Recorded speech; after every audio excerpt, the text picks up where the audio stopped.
So mga kabaksing, ayon pa sa latest na pahayag ni Top Rank CEO Bob Arum sa kanyang recent interview sa Fight Hype, ay inupiran raw ang kanyang alaga na si WBO Super Lightweight Champion na takeover Teofimo Lopez sa bumubuhay ngayon sa mga big fight sa boxing na si kamahalang Turki Alalshik.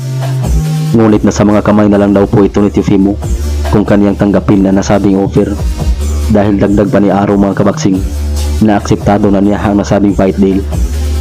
Ang nasabing offer ni kamahalang Turki Alalshik ay isang 3-fight deal na kung sakaling tanggapin ni Lopez ay ito ang mga possible boxers na kanyang makalaban. Una ay ang unification fight sa pagitan ni IBF Super Lightweight Champion Richardson Hitchens na may kartadang 19 wins with 7 knockouts, isang undefeated. At ang pangalawa ay si undefeated knockout artist Jaron Butch Ennis. At ang pangatlo ay kina Ryan Garcia or Devin Haney. Samantalang sa kabilang banda mga kabaksing, ay ayon pa sa pahayag ng batikang trainer na si Robert Garcia, ay muling magbabalik ang kanyang alaga na si WBC Undering Super Flyweight Champion JC Bam Rodriguez ngayong darating na buwan ng May, kung saan isang unification fight ang kanilang tinatarget mga kabaksing pa iba pa mga champion sa Super Flyweight.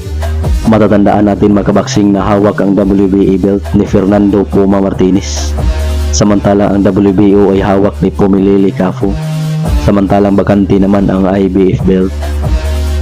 Dagdag pa ni Garcia mga kabaksing na pagkatapos ng laban na yan ay posible raw na umakyat na si Bam Rodriguez sa bantamweight division upang sasagupain ang WBC champion na si Junto Nakatani.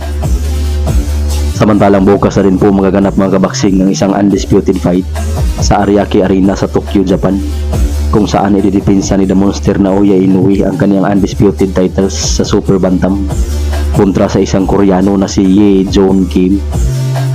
Sa weigh-in na naganap ng dalawa mga kabaksing ay kapwa pasok sa Super Bantam, kung saan tumimbang si Inoue ng 121.8 libras, samantalang ang Koreanong si Kim ay 121.7. Samantalang ang co-main event mga kabaksing ay ang bakbakan sa pagitan ng dalawang welterweight na Japanese na sina Jin Sasaki at si Suki Sakai.